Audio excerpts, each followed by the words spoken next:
بسم الله الرحمن الرحيم. توجه درشي پر اللهم صل على محمد وعلى آل محمد كما صليت على إبراهيم وعلى آل إبراهيم إنك حميد مجيد. اللهم بارك على محمد وعلى آل محمد كما باركت على إبراهيم وعلى آل إبراهيم إنك حميد مجيد. توجه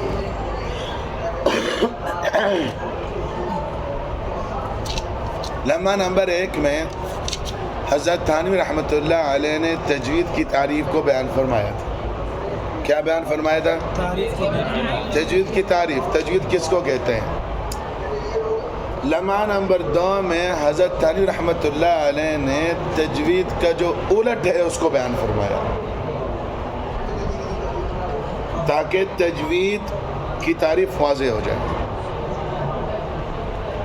بعض مطلب ایک چیز کو سمجھانے کے لیے نا اس کا الٹ لفظ بھی بولا جاتا ہے تاکہ وہ چیز واضح ہو جائے. سمجھ آ گئی؟ ہم کہتے ہیں میں اوپر گیا تھا نیچے نہیں. اب یہ اوپر کا لفظ بول تو دیا تھا لیکن اس کو سمجھانے کے لیے نیچے کا لفظ بھی بولا کہ نہیں اوپر نہیں. بات کر دایا اس کے مقابل میں کیا آتا ہے؟ بایاں. آگے کے مقابل آتا ہے. تو تجوید کا الٹ کیا ہے؟ وہ ہے عربی میں اس کو لفظ بولا جاتا ہے لحن. کیا لفظ بولا جاتا ہے؟ مطلب آپ کہہ سکتے ہیں قرآن پاک کو تجوید کے خلاف پڑھنا. آپ تجوید کے خلاف پڑھنا کچھ بھی ہو سکتا ہے. سمجھ آ گئی ہے؟ اس کو لحن کہتے ہیں. کوئی بھی غلطی ہو سکتی ہے اس کو لحن کہتے ہیں. اچھا البتہ یہ ہے کہ لحن کے کئی معنی آتے ہیں عربی میں. لحن کے کئی معنی آتے ہیں. لحن کا ایک معنی آتا ہے لب و لہجہ بھی آتا ہے. ہم کہتے ہیں فلاں بندے کو اللہ تعالیٰ نے لحن داودی عطا فرمایا. مطلب بڑا اچھا لہجہ اس کو عطا فرمایا, بڑی خوبصورت آواز اس کو دی. لحن کہا کہ خوش الحان ہے وہ بندہ, مطلب بڑی اچھی ترنم اور آواز کے ساتھ پڑھتا ہے. ایک معنی اس کا لب و لہجہ بھی ہے. لیکن لیکن لیکن لیکن جب لحن کا لفظ تجوید کے مقابل میں بولا جائے, جب لحن کا لفظ تجوید کے مقابل میں بولا جائے تو اس کا معنی لب و لہجہ نہیں ہوتا, اس کا معنی بنتا ہے غلط پڑھنا.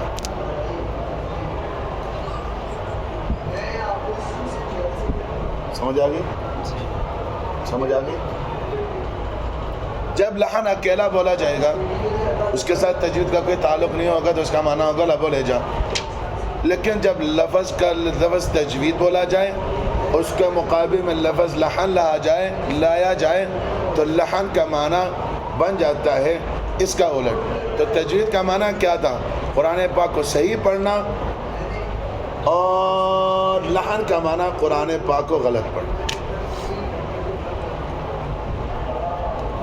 کچھ بات سمجھ آئی؟ سمجھ آئی؟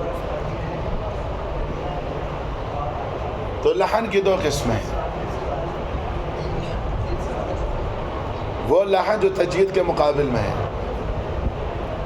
لحن کی 2 قسمیں ہیں, لحن جلی اور لحن خفی. لحن جلی واضح غلطی, بڑی غلطی, واضح غلطی. اور لحن خفی چھپی ہوئی ہلکی غلطی, چھپی ہوئی ہلکی غلطی, چھوٹی غلطی, یہ بھی بول سکتے. لحن جلی واضح غلطی, جو واضح ہوتی ہے وہ بڑی ہوتی, بڑی غلطی. تو لحن کی ابتدائی 2 قسمیں ہو گئیں. آپ ہنسنے کیوں لگے؟ چلیں مجھے بتائیں. میں نے کوئی کہانی سنائی آپ کو؟ اچھا بعض لڑکے ایسے اپنا وہ کر رہے ہیں بیان سے نہ آ جائے، او بھئی مکی صاحب خط طیب ہیں اللہ کے بندہ اچھا تو تجوید کے دو قسمیں ہو گئی، نہیں لحن کی دو قسمیں ہو گئی. توجہ، لحن جلی، لحن خفی. لحن جلی واضح غلطی، بڑی غلطی. لحن خفی چھوٹی غلطی یا چھپی ہوئی غلطی، غیر واضح غلطی.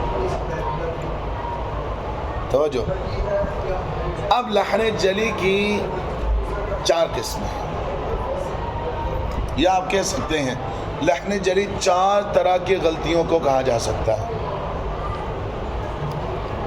4 طرح کی غلطیوں کو لحن جلی کہا جا سکتا ہے. میں مختصر کرتا ہوں. ایک حرف کو دوسرے حرف سے بدل دینا. ایک حرف کو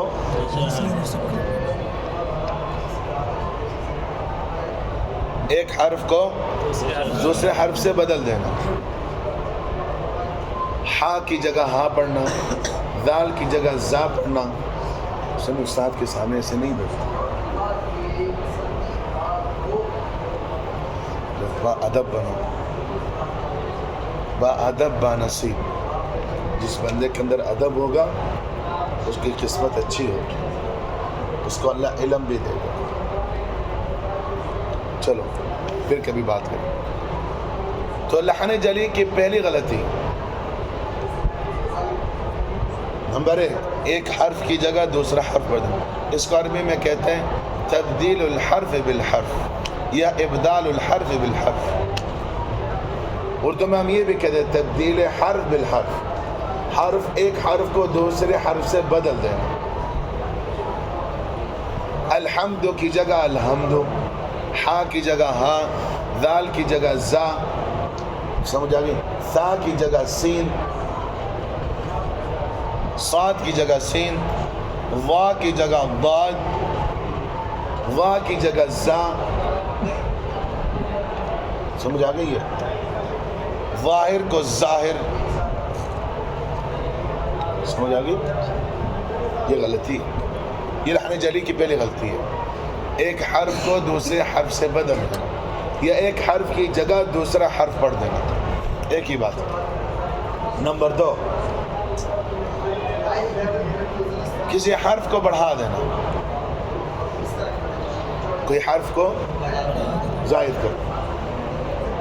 بسم اللہ کو بسم اللہ پڑھنا، الحمد کو الحمدللہ پڑھنا، قل هو اللہ کو قل هو اللہ پڑھنا.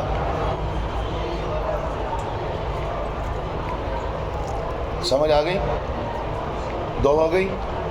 پہلا کیا تھا؟ ایک حرف کی جگہ دوسرا حرف. دوسرا کیا؟ ایک حرف کو خام خواہ بڑھا دینا. وہ لمبا نہیں، اس کو لمبا کر دینا. نمبر 3، ایک حرف لمبا ہے، ایک حرف لمبا ہے، اس کو کم کر دینا. قال اللہ قال اللہ، وَإِذْ قَالَ اللَّهُ کو وَإِذْ قَالَ اللَّهُ پڑھ دینا.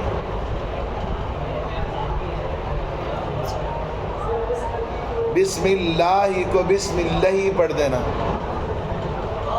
تو ایسی غلطی کرنا جو کہ ایک حرف لمبا تھا اس کو کم کر دی، اس کو لمبا نہیں کیا.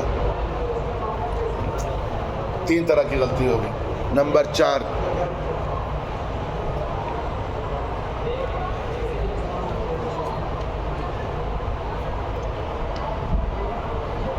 جب ایسے آئے تو پھر کیا کرتے ہیں؟ دایاں ہاتھ نہیں رکھتے، یاد رکھیں. الٹا ہاتھ اس طرح رکھیں. الٹا ہاتھ اچھا نہیں لگتا. ہاتھ بھی نہ رکھو، وہ مکھی اندر چلی جائے. ہاں صحیح بات ہے. اس کے بارے میں بڑی عجیب عجیب روایت آتی ہیں. کیا روایت آتی ہے اس کے بارے میں؟ اب پتہ نہیں یہ روایت صحیح ہے کہ نہیں صحیح، غلط تو نہیں ہے. مشہور یہ ہے کہ جب انسان ایسا کرتا ہے ہاتھ نہیں رکھتا ہے تو شیطان اندر جا کے پیشاب کرتا یا اندر جا کے دل کو غافل کر دیتا ہے.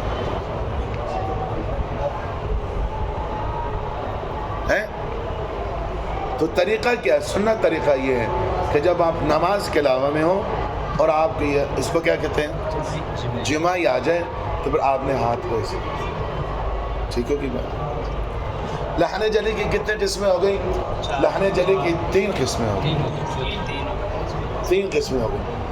ایک حرف کو دوسرے حرف سے بدل دینا، ایک حرف کو خامخواہ لمبا کر دینا، ایک حرف کو خامخواہ کم کر دینا، گھٹا دینا. نمبر 4 زبر زیر پیش کی غلطی کرنا.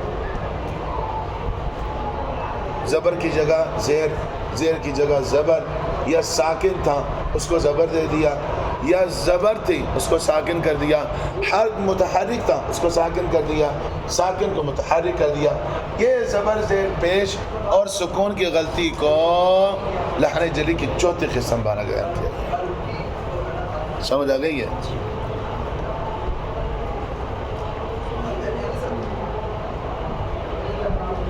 لحن جلی کا حکم کیا ہے؟ لحن جلی کا حکم یہ ہے اس طرح پڑھنا ناجائز اور حرام. اس طرح پڑھنا اور کبھی کبھی اس غلطی کی وجہ سے معنی تبدیل ہو جاتا، نماز بھی ٹوٹ جاتی ہے. اور کبھی کبھی اس غلطی کی وجہ سے قرآن پاک کا معنی تبدیل ہو جاتا ہے اور نماز بھی ٹوٹ جاتی ہے. واضح ہو گئی بات؟ اتنی بات سمجھ آ گئی؟ تو لحن جلی، لحن تو لمحہ نمبر 2 میں حضرت تھانوی رحمۃ اللہ نے لحن کو بیان فرمایا. لحن کے کئی معنی آتے ہیں. لحن کے ایک معنی آتا ہے لب و لہجہ، اور ایک معنی آتا ہے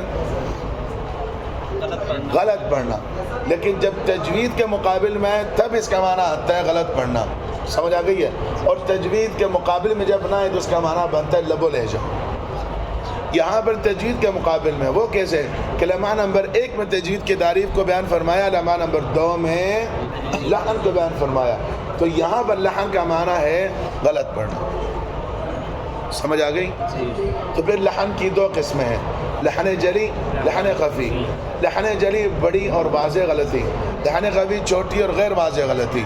لحن جلی کی 4 قسم کی غلطیوں کو لحن جلی کہا جاتا ہے. ایک حرف کو ایک حرف کی جگہ پڑھ دینا، دل تے گرا مڑا. ایک حرف کی جگہ دوسرا حرف پڑھ دینا، ایک حرف کو بڑھا دینا، ایک حرف کو کم کر دینا، اور زبر زیر پیش کی غلطی کو کرنا. لحن جلی کا حکم اس سے پڑھنا ناجائز اور حرام ہے، اور کبھی کبھی اس کی وجہ سے معنی تبدیل ہو جاتا ہے قرآن پاک کا اور نماز بھی ٹوٹ جاتی ہے. واضح ہو گئی بات؟ اذان کا جواب دو.